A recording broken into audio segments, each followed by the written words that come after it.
আসসালামু আলাইকুম ওয়া রাহমাতুল্লাহি ওয়া বারাকাতুহু। আলহামদুলিল্লাহ ওয়াসসালাতু ওয়াসসালামু আলা রাসূলিল্লাহি ওয়া বা'দ। আল্লাহ সুবহানাহু ওয়া তাআলার প্রশংসা, বিশ্বনবী সাল্লাল্লাহু আলাইহি ওয়াসাল্লামের উপর দুরূদ ও সালামের মাধ্যমে স্বাগত জানাচ্ছি রমাদানের এই বরকতময় সময়ে প্রিয় নবী সাল্লাল্লাহু আলাইহি ওয়াসাল্লামের জীবনচরিতের উপর আপনার প্রিয় আয়োজন HM স্টিল নিবেদিত কেমন ছিলেন প্রিয় রাসূল সাল্লাল্লাহু আলাইহি ওয়াসাল্লাম, powered by Islami bank Bangladesh PLC। আমাদের সহ পৃষ্ঠপোষকতায় রয়েছে ইনফিনিটি মেগামল। দর্শক, মাসব্যাপী আমাদের এই অনন্য আয়োজন নিশ্চয়ই প্রতীক্ষায় থাকেন। প্রতিদিন আমাদের স্টুডিওতে একজন বিশিষ্ট ইসলামিক স্কলার আমন্ত্রিত হয়ে থাকেন। সেই সাথে আমরা একটি সুনির্দিষ্ট বিষয়ের আলোকে প্রিয় নবী সাল্লাল্লাহু আলাইহি ওয়াসাল্লামের জীবনী জানার চেষ্টা করি।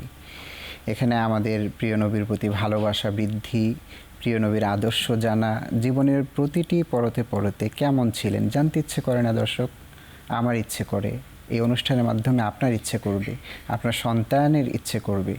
এবং আমাদের এই অনুষ্ঠান দেখে আপনি যদি আপনার ঘরে একটি সিরাত গ্রন্থ আপনি রাখতে পারেন, সেটি হলো এই অনুষ্ঠানের সার্থকতা। এই আহ্বানের মাধ্যমে আমরা আমন্ত্রণ জানাচ্ছি। আরও একবার পরিচয় করিয়ে দিচ্ছি আজকের সম্মানিত অতিথি, ঢাকা বিশ্ববিদ্যালয়ের সম্মানিত শিক্ষক মোহাম্মদ আরিফুল ইসলাম অপু স্যার। আসসালামু আলাইকুম রাহমাতুল্লাহ। ওয়ালাইকুম সালাম রাহমাতুল্লাহ। আজকে আপনার মাধ্যমে দর্শকদের জানানোর চেষ্টা করব প্রিয় নবী সাল্লাল্লাহু আলাইহি ওয়াসাল্লাম নারী ও অমুসলিমদের প্রতি কেমন ছিলেন, অর্থাৎ নারী ও অমুসলিমদের অধিকার প্রতিষ্ঠায় রাসূল সাল্লাল্লাহু আলাইহি ওয়াসাল্লামের আদর্শিক দিকগুলো আমরা ফুটিয়ে তোলার চেষ্টা করব ইনশাআল্লাহ। জি, প্রথম কথা হচ্ছে যে ইসলামের এটি চ্যালেঞ্জ যে ইসলাম সকল মানুষকে তার যথাযথ প্রাপ্য অধিকার, সম্মান, নিরাপত্তা নিশ্চিত করবে। এবং এটি যদি কোনো ইসলামিক নামের কেউ ব্যর্থ হয় এটি পালন করতে, তাহলে তাকে আমরা ইসলামিক বলতে পারি না। কারণ আমাদের সর্বোত্তম আদর্শ, আমাদের প্রিয় নবী এটি দেখিয়ে গেছেন কিভাবে এটি নিশ্চিত করতে হয়। সেক্ষেত্রে ইসলামিক ব্যবস্থার এটি একটি বড় রকমের টেস্টও বটে যে সেই ব্যবস্থাটি প্রকৃতপক্ষে ইসলামিক কিনা। আমাদের প্রিয় নবী নারী এবং অমুসলিমদের অধিকার কিভাবে নিশ্চিত করেছেন, অথবা তার টিচিং কি। নারীরা হচ্ছে সমাজের আমাদের অর্ধেক, এবং এই ব্যবস্থার মধ্যে তার অত্যন্ত গুরুত্বপূর্ণ কিছু ভূমিকা আছে, এবং এত গুরুত্বপূর্ণ কিছু জায়গা আছে যে ক্ষেত্রে নারী ছাড়া এই পৃথিবী ব্যবস্থায় সভ্যতা ধ্বংস হয়ে যাবে। তাহলে সেই জায়গাতে ইসলাম কি তাকে যথাযথভাবে সম্মান, নিরাপত্তা দিবে না? এটি প্রশ্নই ওঠে না। তাহলে নারীদের ক্ষেত্রে ইসলাম যেটি করবে, তাকে এমন একটি সুরক্ষা ব্যবস্থা দিবে, একটি সেফটি নেট দিবে, যে সেফটি নেটের মধ্যে একদম জন্ম থেকে মৃত্যু পর্যন্ত একটা নারী সম্পূর্ণ নিরাপত্তা শুধুমাত্র নারী হয়ে জন্মানোর কারণেই পাবে। তার এই জন্ম থেকে মৃত্যু পর্যন্ত তার যা প্রয়োজন তার সকল কিছু নিশ্চিত করবে সিস্টেম। একটা ছেলে মানুষ, পুরুষ মানুষের জন্য ইসলাম এটি নিশ্চয়তা দেয় না যে ইসলাম তারটা সম্পূর্ণ বহন করবে, কিন্তু ইসলামিক সমাজ, রাষ্ট্র ব্যবস্থা, পরিবার ব্যবস্থা এটি নিশ্চিত করে যে একজন নারীর জন্য জন্ম থেকে মৃত্যু পর্যন্ত সকল প্রয়োজনীয় জিনিসপত্র, নিরাপত্তা, তার সম্মান, সুরক্ষা নিশ্চিত করা হবে, তাকে প্রোভাইড করা হবে। কারণ সে নারী, সে পৃথিবীর একটি বিশেষ অধিকার প্রাপ্ত। তার অধিকার কি? তার অধিকার ভরণ পোষণের। তাহলে তার জন্ম থেকে মৃত্যু পর্যন্ত তার একটি সম্মানজনক ভরণ পোষণ সিস্টেমে নিশ্চিত করবে। তার সাথে কি, তার নারী হিসেবে তার ডিগনিটির কিছু জায়গা আছে, এই ডিগনিটি তাকে দেয়া হবে। তিনি যখন মা হিসেবে তার ডিগনিটি, তিনি যখন স্ত্রী হিসেবে তার ডিগনিটি, তিনি যখন আমার মেয়ে হিসেবে ডিগনিটি, তার এই প্রাপ্য ডিগনিটি, তার সম্মান, এটি আমার সিস্টেম নিশ্চিত করবে। তাহলে একজন মায়ের মর্যাদা আমরা জানি, এবং সেটি বলা হয়েছে বাবার থেকেও 3 গুণ বেশি। সেটি ইসলামিক রাষ্ট্র নিশ্চিত করবে যে আমার মায়েরা যথাযথ সম্মান পাচ্ছেন কিনা তার সন্তান অথবা তার পরিবেশ, তার সমাজ থেকে। একজন নারী তার চলাফেরার জন্য যে নিরাপত্তা প্রয়োজন সেটি নিশ্চিত করা হবে। এবং কোনো একটি নারীকে যদি ন্যূনতম কোনো রকমের অসম্মান, কোনো রকমের হেনস্থা করা হয়ে থাকে, তাহলে তার জন্য কোনো ছাড় নাই। এবং সেই সাথে আমরা জানি যিনি গোটা বিশ্বের মানবতার জন্যই আদর্শ, তিনি নারীদের ব্যাপারে কি আদর্শ রেখে গিয়েছেন, এবং প্রাক জাহিলি যুগে নারীদের অবস্থানটা আসলে সামাজিকভাবে কোথায় ছিল, এই বিষয়ে আমরা আরও একটু আলোচনা করব। বিরতির সময় হয়েছে মোহতারাম দর্শক, নিয়ে নিচ্ছি ছোট্ট একটু বিরতি। থাকুন আমাদের সাথেই দুরুদের মাধ্যমে। ফিরে আসছি একটু পরে। আল্লাহুম্মা সাল্লি ওয়া সাল্লিম ওয়া বারিক আলাইহি।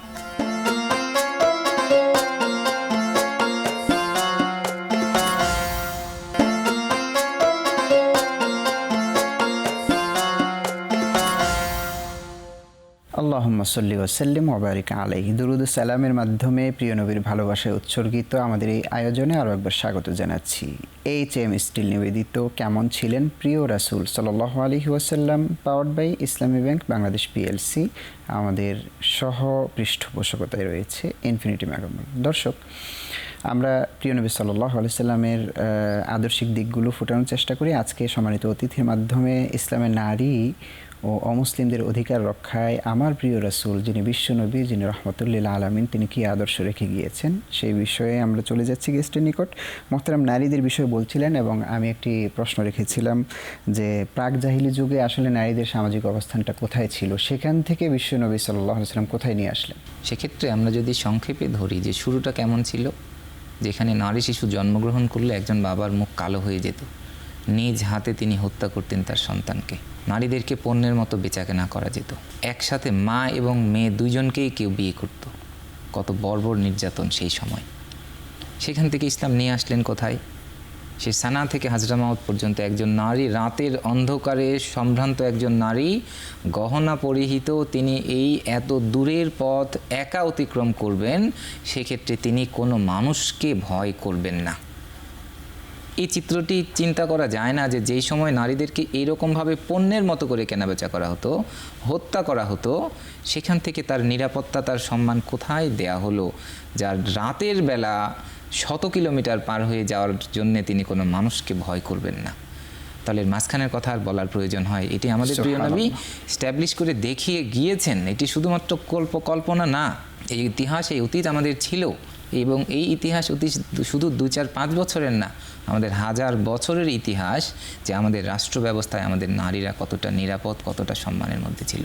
তার যথাযথ ওয়ারিসের অধিকার, প্রাপ্য অধিকার দেয়া হবে, তার যথাযথ তার সম্মানজনক জীবিকা, তার ভরণ পোষণ দেয়া হবে, তাকে সকল রকমের অর্থনৈতিক, সামাজিক, আইনগত সুরক্ষা দেওয়ার মাধ্যমে তার অধিকার এবং তার সম্মান সুরক্ষিত। আমাদের সমাজে মনে হয় এই বিষয়েও কিছুটা আমাদের জানার কমতি রয়েছে এবং এই প্র্যাকটিসটা, এই জ্ঞান চর্চাটাও কম রয়েছে। আমরা ভারতীয় উপমহাদেশে, এই সাবকন্টিনেন্টে আমরা নারীদের ইসলাম বলতে বুঝি শুধুমাত্র ঘরের কোণে আবদ্ধ থাকা, পর্দা পুশিদা, মানে যেটা দিয়ে আমাদেরকে মূলত নেগলেক্টও করা হয়। আসলেই কি ইসলাম নারীদেরকে এই অবস্থায় রাখতে চেয়েছে? কোনো মানুষকেই কি সাপ্রেস করতে চাইবে? তাকে যোগ্যতা দেওয়া হয়েছে, তাকে মেধা দেওয়া হয়েছে, তার যোগ্যতা আছে, নলেজ আছে, স্কিল আছে, এটা ইসলাম চেপে ধরতে চাইবে কেন? ইসলাম তো চায় মানব সভ্যতাকে বিকশিত করতে। সেটি অবশ্যই যথাযথ প্রক্রিয়ার মধ্যে।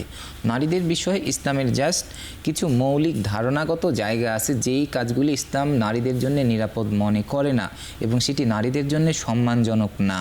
সাজেশন ইসলামের রয়েছে, হ্যাঁ, ওই জায়গাতে ইসলাম মেয়েদেরকে নিরাপত্তার খাতিরেই ওই কাজে এমপ্লয় করে না। কিন্তু মেয়েদেরকে তার মেধা, তার মনন, তার অবদানকে ইসলাম কেন চেপে ধরবে? বরঞ্চ ইসলাম তো চাইবে সকল মানুষ এই সভ্যতার জন্যে কাজ করুক, তার যোগ্যতা, তার মেধা সমাজের জন্যে, রাষ্ট্রের জন্যে সে ব্যয় করুক। ইসলাম আবার নারীকে পণ্যের জায়গাতেও নিতে চায় না। জি, ওইটাও ইসলাম চায় না, বরঞ্চ ইসলাম তার জন্য সম্মানজনক, রাষ্ট্র এবং সমাজের জন্য কল্যাণকর এই রকমের জায়গায় তার কাছ থেকে অবদান চায়। এই পৃথিবীতে মানব সভ্যতার চাষাবাদ হয় সেই মায়ের কোলে। তিনি মানুষ তৈরি করেন, পৃথিবীর সভ্যতার কারিগর তিনি। এটিকে ইসলাম মূল্যায়ন করে এবং অনেক ক্ষেত্রে এটি শুধু অর্থনৈতিক অবদানের চেয়েও বেশি অবদান হিসেবে ইসলাম সেটিকে স্বীকৃতি দেয়। যে কারণে শুধুই অর্থনীতি দিয়ে আমরা নারীকে মাপবো না, নারীর অবদানের জায়গা অনেক। মানে আমরা এককেন্দ্রিক হই, বিশেষ করে দলিল আসে কি যে হয়তো খাদিজা রাদিয়াল্লাহু তাআলা আনহা তো ব্যবসায়ী ছিলেন, তখন ওই সময়কার প্রেক্ষাপটটা কি ছিল, সেরকম ছিল। যে কারণে আমরা নারীকে তার যোগ্যতার, তার সমাজের অবদান, মানবতার কল্যাণে তাকে আমরা কেন আটকে রাখবো? জি, অনেক অনেক শুকরিয়া স্যার। আমরা সংক্ষিপ্ত সময়ে চমৎকার আলোচনা শুনলাম। আসলে রাসূল সাল্লাল্লাহু আলাইহি ওয়াসাল্লামের আদর্শ তো এত ব্যাপক, আমরা এটি শেষ করতে পারবো না। আর এই বিষয়টা অত্যন্ত গুরুত্বপূর্ণ। আমরা সংক্ষিপ্তভাবে দর্শকদেরকে যথাযথ উপহার দিতে পেরেছি বলে মনে করছি। শুকরান, জাযাকাল্লাহ। দর্শক, আপনাদেরকে আহ্বান করব সিরাতের এই আয়োজন থেকে আমরা রাসূল সাল্লাল্লাহু আলাইহি ওয়াসাল্লামকে জানার চেষ্টা করি। জীবনের প্রত্যেকটি ক্ষেত্রে উত্তম আদর্শ হিসেবে তাকেই পাবো। আল্লাহ তাআলা আমাদের সকলকে তৌফিক দান করুন। বিদায় নিয়ে নিচ্ছি। দেখা হবে আগামী দিন একই পর্বে, একই সময়ে, একই চ্যানেলে ইনশাআল্লাহ। আসসালামু আলাইকুম ওয়া রাহমাতুল্লাহি ওয়া বারাকাতুহু।